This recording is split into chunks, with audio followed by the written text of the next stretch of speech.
Hey everyone, it's Vigilantes week, so you know exactly what that means. It's time to open up the bar and break down Chapter 98. If you're not caught up on reading My Hero Academia Vigilantes, now would be the time, because as of the most recent chapter, well, it's kind of looking like Vigilantes is entering the final stages of its story. One of the most fascinating aspects of Vigilantes is its ability to mirror events in My Hero Academia. With both titles implying that they're ending very soon, the crossover that we've all been waiting for could be pretty imminent. And before we get started today, you know exactly what I'm gonna say. This video will have spoilers for Chapter 98, and if you're like, oh crap, let me go read it, before you go, make sure you subscribe to the channel and hit that notification bell. That way, you never miss a premiere here on the channel. We're almost at 20,000 subscribers, so let's see if we can hit it before April. Oh, and to those currently in the premiere right now, what's going on, folks? Let's head inside and grab ourselves a drink.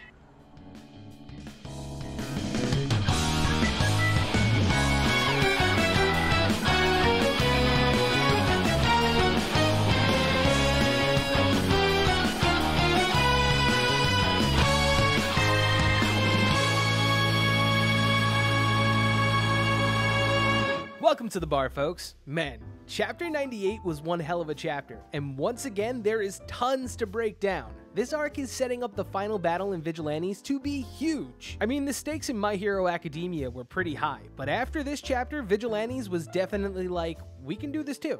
Also, I will take a minor L here for my Knuckle Duster versus Eraserhead video. Knuckle Duster didn't show up to help Koichi, but at the same time, Eraserhead is trying to apprehend Koichi for his own good, so it's kind of like a 50-50 scenario. But for this particular breakdown, we're going to once again focus on three crucial events that push the plot forward towards its end. Now let's head on over to the wall and talk more about Chapter 98. Okay.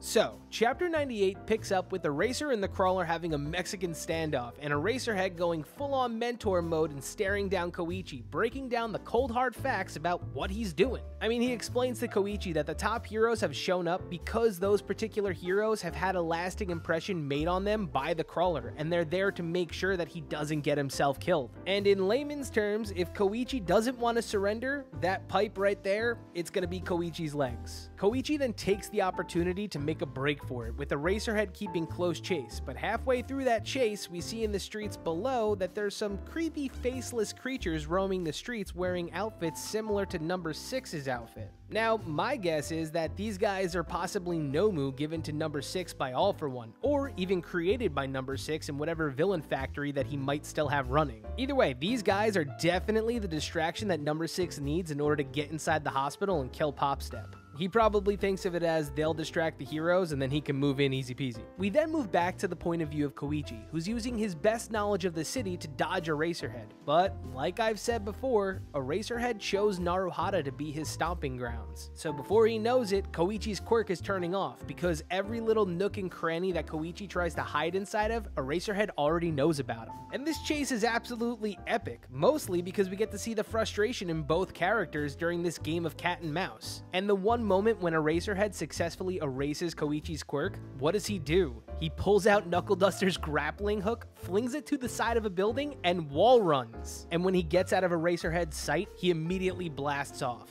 Seeing them chase one another better be a heavily animated scene, because if this ever does become an anime, Koichi in this chapter just showed everybody that he is not a one-trick pony. If you take away Koichi's quirk, he does not become completely useless, and that's the true essence of being a vigilante, man. Also, quick random thought right here. What if Eraserhead knows that he can't keep an eye on Deku, knowing that if he leaves UA, he leaves behind their support, so Eraserhead makes the call to Koichi to have him look after Deku? Eraserhead is probably gonna be the main reason why Koichi debuts in My Hero Academia, and when he does, it's gonna be amazing. But if he doesn't, Koichi better have one hell of an entrance. Knuckle Duster too. Anywho, the chapter moves to our second major event, more Soga versus Tsukauchi. This scene is pretty much Soga calling Midnight and having her hand the phone to Tsukauchi. And Soga really just once again states the obvious to Tsukauchi because he's really just fed up with all of his bullshit. He tells him that instead of working against him, how about just meeting him halfway? Tanuma would, he would make the compromise, so why can't Tsukauchi? And I gotta say, I love the fact that Soga's taking so much into account. Tsukauchi has been rather reckless with the heroes at his disposal, because Soga is completely correct here. If there's anything that they're doing right now, it's giving number 6 exactly what he wants: discourse. Like I said before, if you give number 6 the opportunity to become the ultimate opportunist, he will. So, in this scene, the ball is just kind of in Tsukauchi's court. And the third and biggest reveal of this chapter, with a straight up Samuel Jackson correctamundo, number 6 is back. And he's been eavesdropping on this entire conversation between Soga and Tsukauchi. Now, I'm probably gonna have a theory video about this in the coming weeks, but essentially, I'm getting the vibe that number 6 is a body clone of All For One. This smile and look on his face, not to mention we've seen characters go from colored hair to white hair, so I totally think it's possible that number 6 is a starter clone that was deemed insufficient and then just abandoned. And the voices in his head? What if I had to make a wild ass assumption and say that that's just All For One whispering constantly in his ear, pretending to be O'Clock? There's a lot of confusion circling around O'Clock's vestige. I mean, the two that I would go off of, though, is either it's a vestige of O'Clock twisted by number 6's psyche, or, simply enough, it's just All For One manipulating number 6 from within, kind of like how we did to Shigaraki.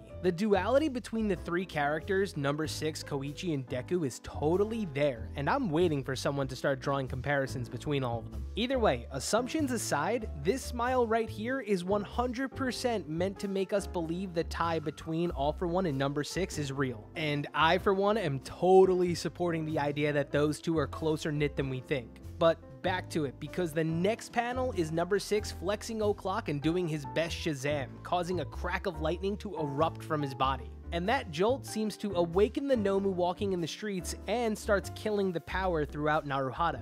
Seems pretty familiar, you know? Nomu taking to the streets and causing chaos. Anyway, we get straight up shoutouts to My Hero Academia with the final page because number 6 stands atop a building similar to Deku and does a straight up Joker pose and laugh like Dabi did in front of Endeavor. And Koichi's narration as the chapter ends tells us one thing that weighed pretty heavy on me the first time I read the chapter. That hot night in the summer that they referenced about a year ago? Tonight is the night. This chapter marks the beginning of the end of My Hero Academia Vigilantes, and this may be the final battle of the Crawler. I know some people are going to be like, oh man, does this mean the Crawler might die at the end of Vigilantes? And I'm going to squash that right now. My guess is after this event, Koichi might have to do some time, or if he does get off, he'll just hang up the hoodie forever. Or, you know, until the events of My Hero Academia, where he has to be the guy to tell Deku that once upon a time, he tried to shoulder a huge burden by himself to save someone that he cared about, and he too neglected his biggest asset, his friends. But all in all, my favorite part of the chapter is that we finally have a name for the arc.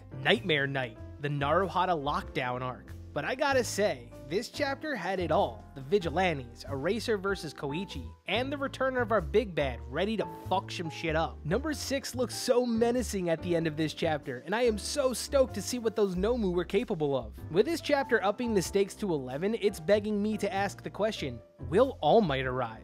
Anytime something this chaotic happens, usually even if pro heroes are around too, All Might will show up regardless. Vigilantes established that All Might has something called quote-unquote might sense, which lets him know about major events that are occurring all across Japan. So it's pretty ignorant not to think that All Might won't feel what's happening in Naruhata. And Koichi has met All Might during the Sky Egg arc, and all of the heroes acknowledge that Koichi was literally the hero of the Sky Egg, so maybe Koichi might be saved by All Might, or maybe Knuckle Duster will arrive instead. Chaos in Naruhata is about to erupt in 2 weeks, and it begs to be questioned how it'll play out. And like I said before, I'll be making a theory video to hold us over till then. I love the idea that Eraserhead will pass Deku's name onto Koichi though, and we know if Eraserhead asks, Koichi's gonna be looking after the kid the entire time. Also, I love the concept of number 6 acting as a possible body for All For One. There's so much to break down from that little theory. I mean, we know that All For One loves his test experiments, and we know number 6 is pretty much a test tube baby created to admire O'Clock. So this could be All For One's first attempt to create a body who can obtain multiple quirks. Just number 6 is a bit of a failure. But even failures can prove useful in the eyes of All For One, aka Hood. Also, this chapter confirms what I've said before. Eraserhead proved that he is in one way or another a massive counter to Koichi's quirk. But him entering the fray, it also lets us know that he could be a serious equalizer when it comes to apprehending those Nomus or even number 6 himself. So yeah, let me know what you all thought about chapter 98. and drop your best assumption as to what might happen, because I don't see the series ending on chapter 100. But I see it ending relatively soon, maybe in June or late May, and hopefully after that we get the crossover. The name of this chapter was so damn cool though, man. And just when we thought Naruhata was gonna be safe, it's thrown into absolute chaos. But that's gonna do it for today. If you enjoyed today's video, be sure to hit that like button. And for now, I'll catch y'all later. Cheers.